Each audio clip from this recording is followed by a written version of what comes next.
different.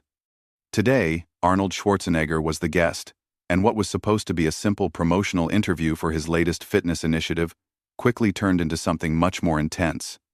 "So, Arnold," Joy began, leaning back in her chair with an air of superiority, "you're here talking about fitness and health. But isn't it a bit hypocritical coming from someone who used to pump his body full of steroids?" The audience fell silent. Even the other hosts seemed taken aback by the directness of the question. Arnold, sitting across from her, maintained his composure. But you could see something shift in his expression. "Joy," Arnold replied, his Austrian accent cutting through the tension, "I think you have your facts wrong. I have always been transparent about my bodybuilding career, and I have never hidden anything from the public. But more importantly, I am here today to talk about helping people get healthy, not to discuss things from 40 years ago." Joy wasn't backing down. She leaned forward, her voice taking on that condescending tone that her critics know all too well. "But Arnold, don't you think people deserve to know the truth? I mean, you're sitting here telling Americans how to live their lives when your own past is questionable at best." "Questionable?" Arnold's eyebrows raised slightly.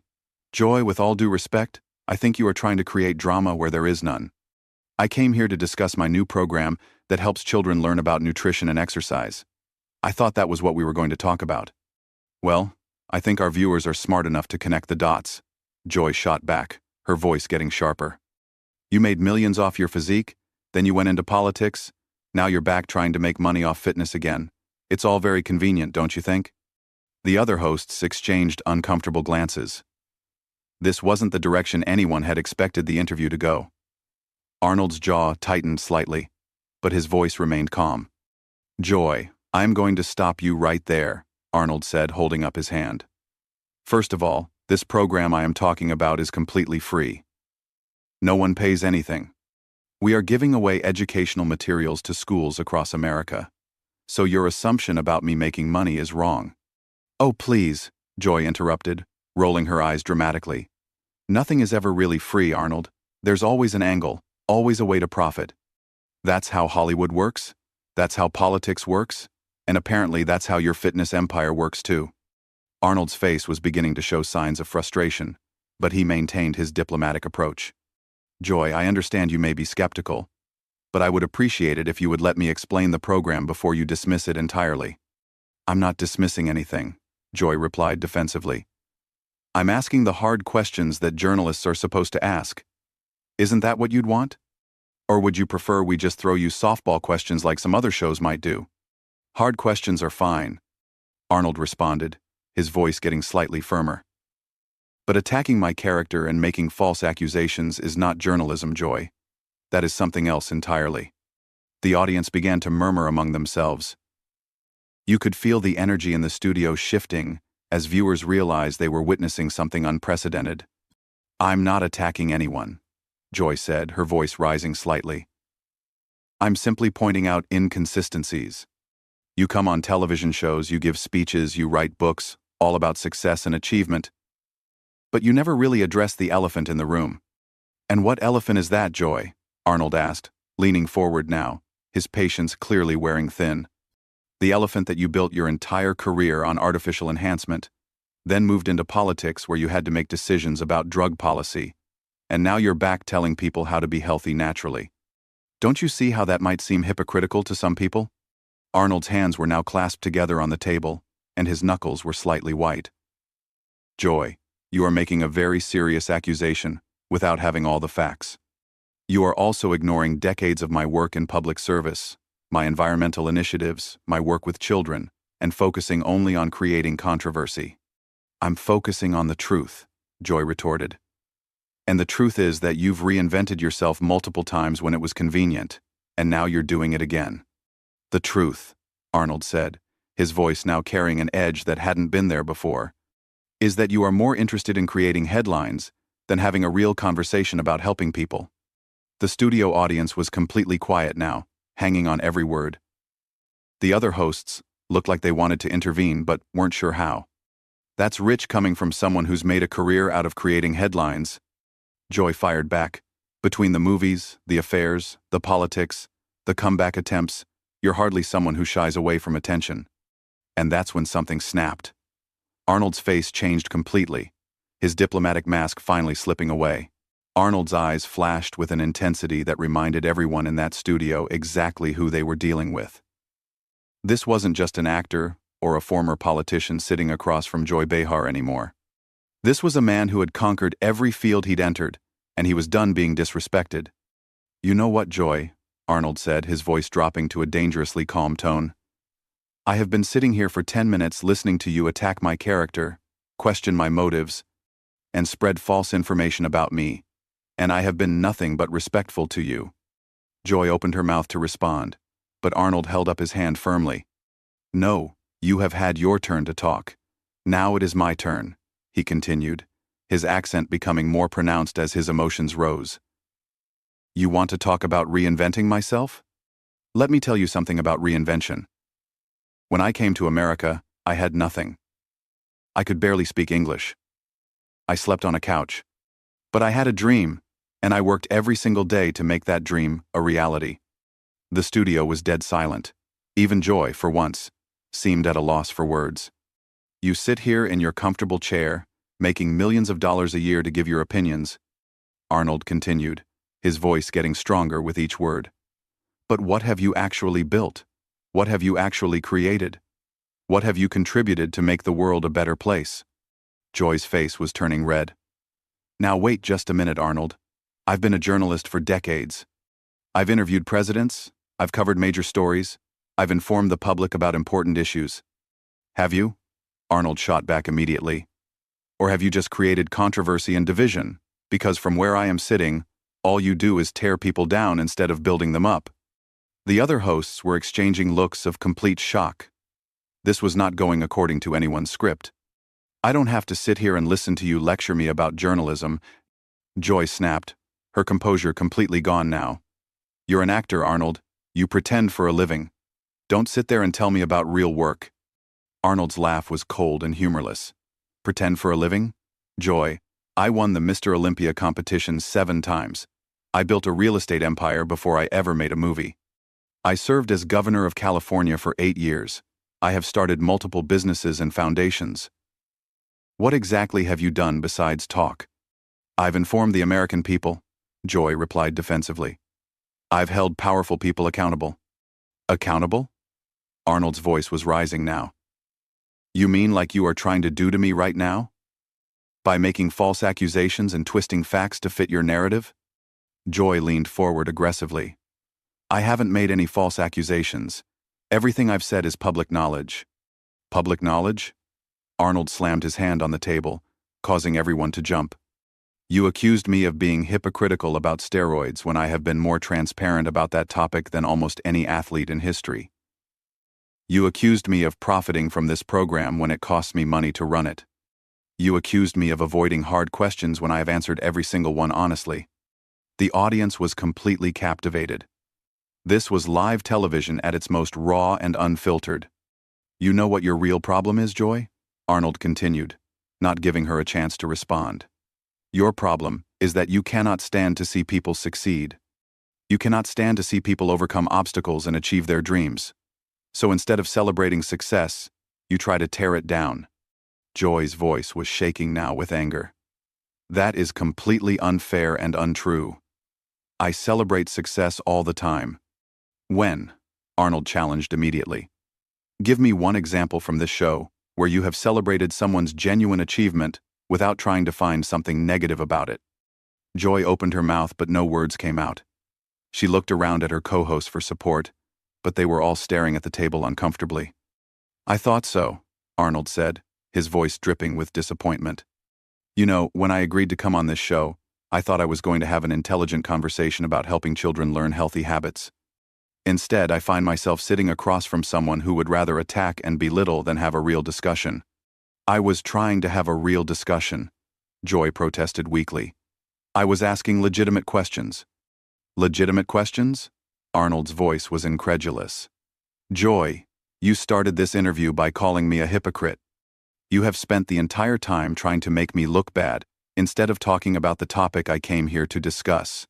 How is any of that legitimate journalism?" The tension in the studio was so thick you could cut it with a knife. The audience was completely silent, watching this confrontation unfold with rapt attention. "Look, Arnold," Joy said, trying to regain some composure. "Maybe we got off on the wrong foot here. Why don't we start over and talk about your program?" Arnold stared at her for a long moment, then shook his head slowly. "No, Joy. We are not starting over. Because this is exactly who you are. This is your pattern. You attack people, then when they defend themselves, you try to act like the reasonable one." Joy's face was flushed with embarrassment and anger. "I don't attack people. I ask tough questions. That's my job." "Your job?" Arnold's voice was filled with disbelief. "Your job is supposed to be informing people and having meaningful conversations. But instead, you use your platform to spread negativity and create conflict where none needs to exist." "I don't create conflict," Joy said defensively. "I expose the truth." "The truth?" Arnold laughed bitterly. "The truth is that you have been trying to embarrass me since the moment I sat down. The truth is that you don't care about my program or helping children. The truth is that all you care about is getting ratings by creating drama." The studio audience began to murmur among themselves, and you could sense that public opinion in the room was shifting heavily in Arnold's favor. "That's not true," Joy said, but her voice lacked conviction now. "It is not true?" Arnold leaned forward intensely. "Then tell me, Joy. What question have you asked me about the actual program? What have you asked about the curriculum, the schools we are working with, the children we are trying to help? What have you asked about anything other than trying to make me look bad?" Joy sat there silently, unable to come up with an answer. "Exactly," Arnold said, sitting back in his chair. "Because you do not care about any of that. You only care about creating your little controversy so you can feel important." The silence that followed Arnold's challenge was deafening. Joy sat frozen in her chair, her mouth slightly open, searching for words that simply wouldn't come. The other hosts looked like they wanted to disappear into their seats, and the studio audience was so quiet you could hear the cameras humming. "This is exactly what I am talking about," Arnold continued, his voice now carrying the full weight of his frustration. "You have no answer. Because deep down, you know I am right. You came into this interview with an agenda to attack me, and you do not care about anything else." Joy finally found her voice, but it was shaky and defensive.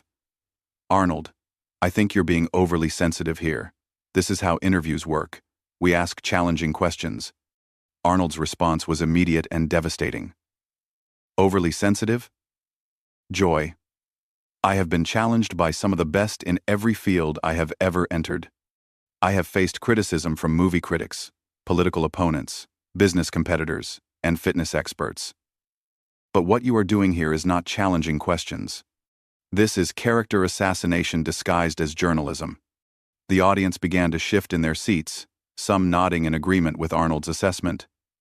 You could feel the energy in the room completely turning against Joy. "I resent that accusation," Joy said. But her voice lacked any real conviction. "I'm a professional journalist with decades of experience." "Professional?" Arnold's tone was incredulous. "A professional journalist would have done their homework. A professional journalist would ask informed questions.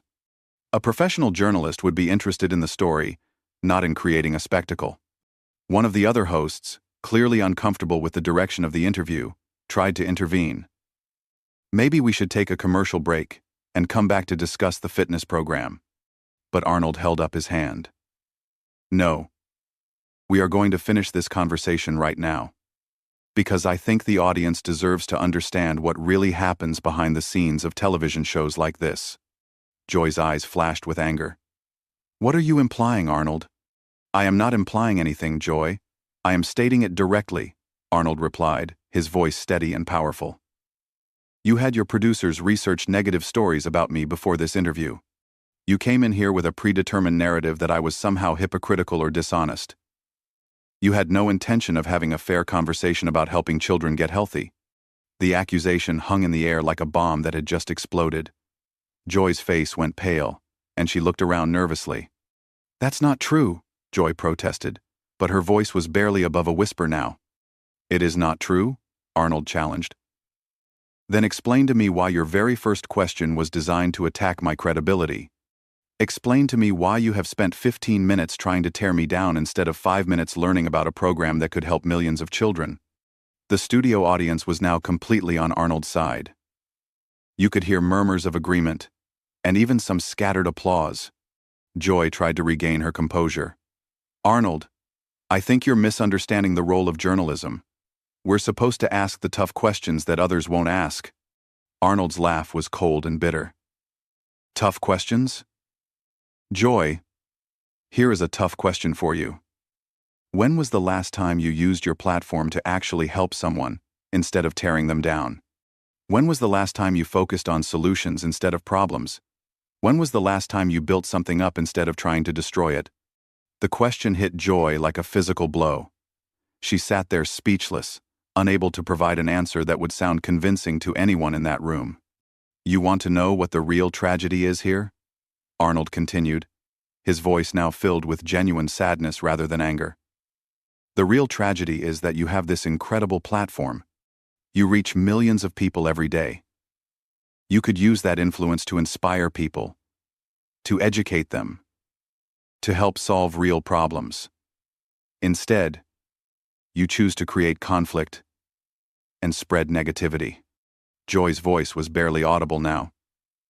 I do try to help people. Do you? Arnold leaned forward. Because right now, you had the opportunity to help millions of children learn about nutrition and exercise. You had the chance to discuss a program that could prevent childhood obesity and teach healthy habits. But instead, you chose to attack me personally. How does that help anyone? The weight of Arnold's words was crushing.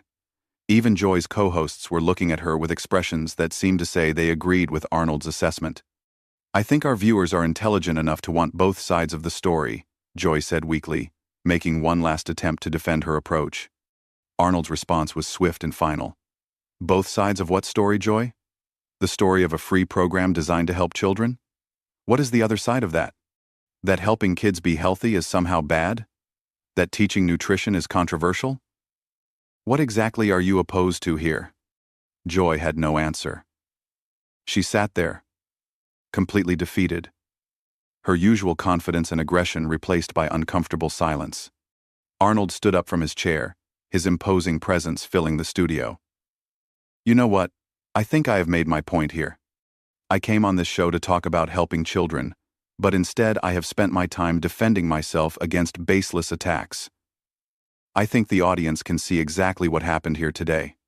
He began to remove his microphone, but then stopped and looked directly at Joy one more time. Joy, I genuinely hope that someday you will use your platform for something positive instead of always trying to tear people down. You have the power to make a real difference in people's lives, but you have to choose to do it. With that, Arnold removed his microphone completely and walked off the set, leaving Joy and the other hosts sitting in stunned silence. The audience erupted in applause, not for the show, but for Arnold's powerful defense of himself and his mission. The cameras kept rolling as Joy